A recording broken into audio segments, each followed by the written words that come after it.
They feel exactly the same. Jude is here today. My Thursday full-time employee. So Caleb and Jude decided that they were going to buy mixed and matched tools, which is perfectly fine and makes the ideal environment for today's technicians. And what I mean by that, it's not that their box is all one brand, and nor was my box when I first started. When I first started, I had a small toolbox from Craftsman, a 5-drawer top, and then a 5-drawer bottom or something like that. And it wasn't even slider, it was the cheapest crap, but I had it forever, and I had, we were only doing brakes and exhaust and front end back then, so you didn't really need a whole lot of tools. And needless to say, I was one of the most productive technicians in 1991 in my Midas shop. But anyway, and later on down the road, what I wound up doing was when Hourbor Freight first came out, they had the Series 1, right? The Series 1 powder coated. If you put your fingers on it, the grease and dirt would transfer into the powder coat and you could never get it off. So I'm the original OG of Hourbor Freight. But I had a bottom box like this, and I said, man, if they would really put some finish on the box, because they had roller sliders. This is a little flimsy for the tracks, but it's okay. I mean, this is perfectly fine. I mean, see how this is what I'm talking about. So I don't know if you can feel that in a snap-on box, but if you're careful, I've never had a snap-on box because I would never pay that. Well, actually, you do have a snap-on box. But came with the shop. That's a bigger box than a snap-on box. I would call that a wall. Yeah, but I mean, that's a wall box. So that was my. So that's hold on. So I have a drawer that size. Let's go check it. Ready? So let's pull it out like this. You see the wiggle? It's the roll test too to see how easily it actually comes out. Yeah, but my box is like 20-something years old, if not older. Yeah. I don't know if you consider this a box. I mean, It's a box. It's gigantic. So this drawer here is probably the same, right? So we're not going to go any further than that. No, it's more stable.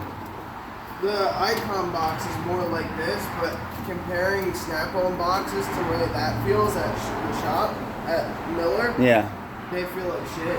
So I would say, I guess this box is probably close to 30 years old. Oh, We're going to call it a box. But I would say this drawer tracking is a bit more stable than the Icon box. That's because this has, that's just US General. That's the cheaper version. This has dual rollers. Right. That's what my box has a single. What? That's the whole reason I went with Icon instead of just US General. Oh. Because it's supposedly better quality. And it is. It feels better. It's double roll. This one is, but the bottom drawer you were just fucking with, this one is single. Yeah, but I wanted to go for size. The same, like, do this one. Still pretty wiggly. That's because of the sliders. I know what my sliders are. There's a difference. So there is a difference, but my point to the story is this is a nice box for a guy who's just getting into the business, and even for a guy who has a small toolbox and wants to upgrade.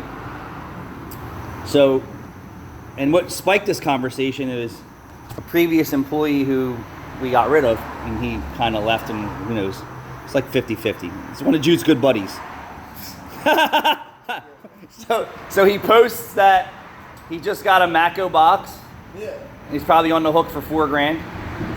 Easily $4,000, and he drives a hoopty Mustang that he got through a friend of ours, acquaintance, for $350 or $450. And what did he say?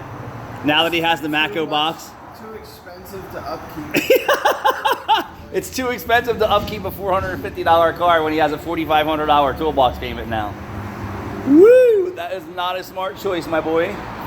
But yes, so the US General is the one that I had in the faded red. If anyone remembers that, when they first opened, I had that box, and I forget what I did with it. I think I gave it away after I got the snap-on wall box. But I think this is a great box for today's technicians. And Jude has the Icon series. And did you do this test to yours? Yeah, and I don't have that. Yours doesn't have that? Okay. So I would say, overall, would I ever go on the hook for $4,500 for a toolbox?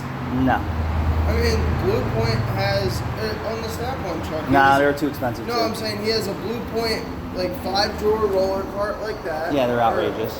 He's like, oh, it's $1,000. I'm like, you can go and get that for $160. If you see how old my tool carts are, look how old my tool carts are. You can tell they've been around. Look, one of the technicians drove into it and banged it all up. And then we beat on it. This one drawer actually broke. I've had this. This is a U.S. General. Yeah, no, I know. But I'm saying this same thing essentially, plus a drawer down here where there should be one. Yeah. Fuck, $1,000 versus. Yeah. Trust me, I beat the crap out of all my tools, and for these to survive this long, because this is from Harbor Freight. I was gonna say that looks. This is from Harbor Freight. This has been driven into, crushed, rebent, beat on, modified. Well, dude, we'll throw fucking hammers, tools, and shit on it. Like. So I beat the crap out of this, and I would say it holds up. I am definitely not a prima donna when it comes to my tools or getting things done.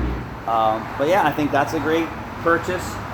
And to have different tools, like I have Blue Point, I have Snap-on, I have Mako. I have Suntex tools. I have Suntex. I have all different kinds of stuff. Amazon fucking Suntex tools. Suntex, I'm pretty sure, is the parent company to Snap-on. At the cost of Snap-on and Mako tools today, it is no problem for the technician just to have basic tools and have $20,000 or $30,000 invested in their career.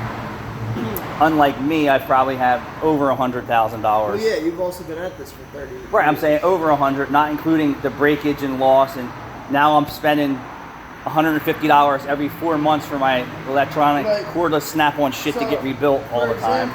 Another car payment. I got 3/8 swivel sockets during Prime Day from Gear Wrench. Came in, like, oh, all right, they're shallow. That's fine, I'm still gonna use them because there are times where that's too long. Yeah. But I need a swivel, so then I have to go to this with a swivel. It's just a pain in the ass. Yeah. So I'm like, all right, well now I know I have to go out and still buy long ones. So this isn't even all my tools. This is just what we use the most out here, or I use the most out here. And then my toolbox is full of other hand tools, sockets, and specialty things. Well, that's like, again, yesterday got all this stuff in cases. Hang that up over there. All this stuff in cases, and I'm like, well, let's have a fucking room. Granny love. Is that all my Snap-on electrics? No, that's not. Put a price tag on all the Snap-on cordless stuff. So these I know are $500 without batteries. Hold on, we're missing one too. Yeah, it's over there. So that's $500, or that's actually probably $300 because that's the weaker one. That's $500 at least. I don't know what those other ones. This is a 3/8 inch. Just put new prices in, whatever they cost new to buy all this shit today. 3, 5, 4, 3, 3. Each of these ratchets is probably without batteries is. Gotta include batteries because you can't use them without batteries. batteries. I'm doing that separate. 350, so 350, 350, 350, 350, 350, and then batteries. Probably another fucking $400 in batteries and chargers. And that's 4,000 close to it. with all the batteries, not including all the times I send them out for repair because they don't last. And then, not to mention the air shit you have alone. Right. So ready? Lasts forever. And I have some hoopty stuff, like I have Earthquake for backup, Snap-on air chisel. So yeah, I mean, you could easily have $5,000-$10,000 in air tools and electric tools. And it's funny, just alone. I've had friends come over and be like, "Oh, can I just borrow this?" No, no. Like, why not? You have it in your box. I'm like, no, you're not just using my tools. Yeah. That's for a good reason. All right, so don't be ashamed of the game. It's okay to have some hoopty tools mixed in with some quality tools. Like, for instance, okay, so you buy Pittsburgh fucking wrenches. I bought them for you guys. No, I know, but like, what's the difference between using this and a Snap-on one? I will tell you, there's a difference to me. Really? There's a feel. This Pittsburgh branded wrench, there is a definite feel difference between Snap-on's 13 and this 13, and also the bite on the 12 point. Okay, that. And also the cut and the open end. So look, I don't even know what this is. This is from, so look at the cut difference, Rennie. See how like shallow that is? So there is a difference. There's no doubt about it. But this actually, you know, I could get a 13 millimeter nut speed with a shallow in a certain area with this cut. You follow me? Because I have wiggle room to cheat. Or this one, when you're working more in this edge if you're trying to cheat instead of working in the back. This is more friendly also for fucking rustic shit. You know how many times you're supposed to be a 13 and you have to work away the rust to get it on a 13? Yeah. And then look.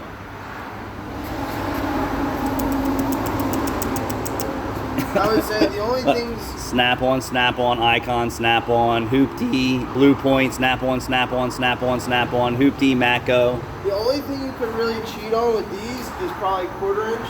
Hold on. And maybe 3. Snap-on, so there's probably like 2,000 just in ratchets, hand ratchets there. All right, we got to get back to work. Thanks for watching.